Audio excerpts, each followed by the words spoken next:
अस्सलाम वालेकुम गाइस, की हाल ठीक हो? माशाल्लाह मेरे सामने सारे भैन भरा ठीक ठाक होंगे, खैर आफियत दे नाल होंगे, सेहत तबीयतां सारे भैन भरावां दे ठीक होंगे। अज माशाल्लाह जी आपां आए हैं काफ़ी दिन बाद डेरे अपने, माशाल्लाह जी ठीक ते तुहाडे नाल बनाइए मैं कनक नाली चढ़ गई, नाले दाना बनान लग गई है। इत्थे फिलहाल जे दोस्त दी सी ना कनक, वो तुहानूं खान आए जे अपनी एक जगह विखावांगे तुहानूं, ठीक है? आपां अपनी दोस्त दी विखाने आ तुहानूं राई है, ठीक होती उन्हें बेची है। तो वीडियो स्टार्ट होने तो पहले चैनल नूं लाइक सबसक्राइब कर लेना है, कमेंट करने ने वीडियो के उत्ते, ठीक है? वीडियो पूरी वेखनी है, वीडियो स्किप नहीं करनी असां, ठीक है? तो बैल आइकन का बटन दबा लेना है कि वीडियो तुहाडे कोल पहुँचदी रहे। तुसीं अपने भरा रियान भाई दे नाल हो इस टाइम आ देखो जी, आपां वीडियो तुहानूं विखाने आ। माशाल्लाह अल्लाह पाक ने रंग ला दिते ने, देखो जी बारिश पई है इत्थे ते माशाल्लाह कनक अपने देखो जी कितना माशाल्लाह अल्लाह दा कुदरत है, कितनी अपने हुस्न च आ गई, जोगन ते आ गई है। आ देखो हवा भी चलती पई है नाले, ते कनक डिग भी गई है। इन्हें थोड़ी टाइम ना बीजी सी तां माशाल्लाह इहदा कनक हर चीज़ ठीक है। फसल बारी गंद बार भी ठीक नहीं है। वेखो तुहानूं विखाने आ देखो जी कनक का छिट्टा छुट्टा भी निकलन लग गया, जिन्हों कहते हैं दाना बनना स्टार्ट हो जाएगा होने का। आ देखो आप हुण तुरदे हैं बन्ने दे विच, आ देखो माशाल्लाह कट ही लीए, आ देखो ते तुहानूं इहदा विखाने आपां दाना भी कि दाना इहदा देखो जी अल्लाह की कुदरत है। नाली बनती है, नाली तो बाद फिर दाना बनता है, दाने तो बाद आ दुद्धा बनता है, ठीक है? आ दुद्धा बनता है, आ वेखो जी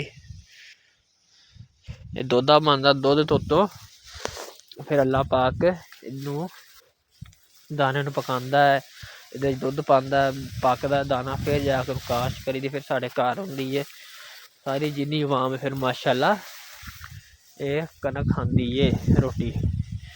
वेखो किसान की मेहनत बेचारे दी, वो भी डेगी हुई कनक ओहदी ते भी, पर अल्लाह पाक दा करम है, शुक्र अलहमदुलिल्लाह माशाल्लाह जी। अल्लाह पाक दा एहसान है, लख लख करम है कि फसल बारी माशाल्लाह ठीक है। हुण इंसान जेह्ड़ा किसान यही दुआवां करदा हुंदा अल्लाह पाक बारिश ना पावी, हुण तो जो बारिश होगी ठीक है, पर जदों अल्लाह ना करे कि एवें दा कुछ होवे साढ़े नाल, साढ़े समझो लखां करोड़ां रुपये फसलों की लगे हुए हैं, लखां रुपये, ठीक है? जिहदे ज़्यादा जिमीदार उन्होंने करोड़ां भी लगे हुए हैं, साढ़े लख ही लगे ने।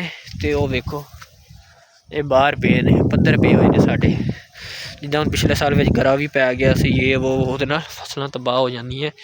अल्लाह पाक कोलों माफ़ी मंगनी चाहिए, तौबा करनी चाहिए सानू बार बार, ठीक है? नमाज टाइम नहीं पढ़नी चाहिए है, ते अल्लाह पाक दा शुक्र अदा करना चाहिए कि रब्बा जिहदे हाथ है तेरा करम ही है, ठीक है? हाँ देखो माशाल्लाह पूरी कनक ओहदी जोगन ते खलोती है, इस माशाल्लाह चंगी फसल है। इहदे नाल हुण तुहानूं मैं दसदा वां जिहदी खरी फसल है, खरी फसल च हुंदी जान, ठीक है? दाना इहदे छिट्टे दे विच ही हुंदा, जिद्दां हुण मसलन वो कनक जिहदी गिर गई है, आ कनक गिर गई है, ਇਹਦੇ ਨਾਲ ਇਹ ਹੁੰਦਾ ਕਿ ਜੇ ਦਾਣਾ ਇੱਕ ਕਮਜ਼ੋਰ ਹੋ ਜਾਂਦਾ ਹੈ, ਉਹ ਮਤਲਬ ਕਿ ਬੂਟਾ ਕਮਜ਼ੋਰ ਹੋ ਜਾਂਦਾ, ਕਣਕ ਥੱਲੇ ਐਵੇਂ ਡਿੱਗ ਜਾਂਦੀ ਹੈ, ਫਿਰ ਰੈਪਰ ਵਗੈਰਾ ਨਹੀਂ ਚੱਲਦੀ ਜੋ ਵੀ ਇੱਥੇ, ਫਿਰ ਹੱਥ ਵਾਲੇ ਵੱਢਦੇ ਨੇ ਜਾਂ ਫਿਰ ਕੰਪੈਨ ਅੱਗੋਂ ਫਿਰ ਵੱਢਦੀ ਹੈ, ਪਿੱਛੋਂ ਵੀ ਨਹੀਂ ਚੁੱਕੀ ਜਾਂਦੀ ਕੰਪੈਨ ਅੱਗੋਂ, ਫਿਰ ਕੰਪੈਨ ਅੱਗੋਂ ਚੁੱਕਦੀ, ਮਤਲਬ ਜੇ ਐਵੇਂ ਡਿੱਗੀ ਫਿਰ ਉੱਧਰੋਂ ਐਵੇਂ ਚੁੱਕੇਗੀ ਤਾਂ ਵਾਸਤੇ, ਠੀਕ ਹੈ? ਅਤੇ ਇਹਦੇ ਨਾਲ ਫਿਰ ਇੱਕ ਔਸਤ ਘੱਟ ਜਾਂਦੀ ਹੈ, ਪਰ ਇਨਸਾਨ ਇਹ ਕਿਸਾਨ ਫਿਰ ਵੀ ਵਿਚਾਰਾ ਸ਼ੁਕਰ ਅਦਾ ਕਰਦਾ ਹੈ, ਅੱਲਾਹ ਪਾਕ ਕਰਮ ਹੈ ਕਿ ਸਾਡੇ ਘਰ फसल की तरह एहसान है, ठीक है? लख लख करम फजल है रब दा साढ़े ते। आ जी हुण असीं पन्ना टप्पन लगे आ, ठीक है? खाल ओहदा मोटरसाइकल उत्ते खलोते नाल उत्थे जाने 5 तो 10 मिनट की औसत घट जाती है अगर तुहाडी कनक गिर जाए तो, क्योंकि वो कनक गिर जाती है, दाना थल्ले चले जाता है सारा, इस वजह तो फिर वो नुकसान हो जाता है। इस वजह से कहते अगर रब्बा कनक ना गिरे, ना कोई बारिश होवे, ना कोई जिदों फसल पक जाए, तो रब कोलों माफिया तो ਕਰਨੀ ਚਾਹੀਦੀ ਹੈ, ਸ਼ੁਕਰ ਅਦਾ ਕਰਨਾ ਚਾਹੀਦਾ। ਜੈਸਾ ਹਾਲ ਜੀ ਰੱਬ ਨੇ ਰੱਖਿਆ ਹੋਇਆ ਸਾਨੂੰ, ਠੀਕ ਹੈ ਨਾ, ਮਾਸ਼ਾਅੱਲਾ। ਅਤੇ ਆਪਾਂ ਇੱਥੇ ਕਰਦੇ ਹਾਂ ਵਲੋਗ ਦਾ ਐਂਡ। ਸਾਰੇ ਭਰਾ ਖੈਰ ਆਫੀਅਤ ਦੇ ਨਾਲ ਹੋਣਗੇ, ਤੁਸੀਂ ਜਿਉਂਦੇ ਰਹੋ, ਵਸਦੇ ਰਹੋ, ਸਭ ਦੀ ਖੈਰ, ਸਭ ਦਾ ਭਲਾ, ਠੀਕ ਹੈ। ਅਤੇ ਵੀਡੀਓ ਨੂੰ ਲਾਈਕ, ਕਮੈਂਟ, ਚੈਨਲ ਨੂੰ ਸਬਸਕ੍ਰਾਈਬ ਕਰਨਾ, ਬੈਲ ਆਈਕਨ ਦਾ ਬਟਨ ਦਬਾ ਲੈਣਾ ਹੈ। ਅਤੇ ਤੁਸੀਂ ਆਪਣੇ ਭਰਾ ਰਿਆਨ ਬਾਈ ਦੀਆਂ ਵੀਡੀਓ ਵੇਖਦੇ ਰਹੋਗੇ, ਤੱਕਦੇ ਰਹੋਗੇ। ਚੜ੍ਹਦੇ ਪੰਜਾਬ ਵਾਲਿਓ ਤੁਸੀਂ ਵੀ, ਲਹਿੰਦੇ ਪੰਜਾਬ ਵਾਲਿਓ ਤੁਸੀਂ ਵੀ, 2 ਵਰਸਸ ਭਰਾਵੋ ਤੁਸੀਂ ਵੀ। ਬਾਏ ਬਾਏ, ਟਾਟਾ, ਅੱਲਾ ਹਾਫਿਜ਼।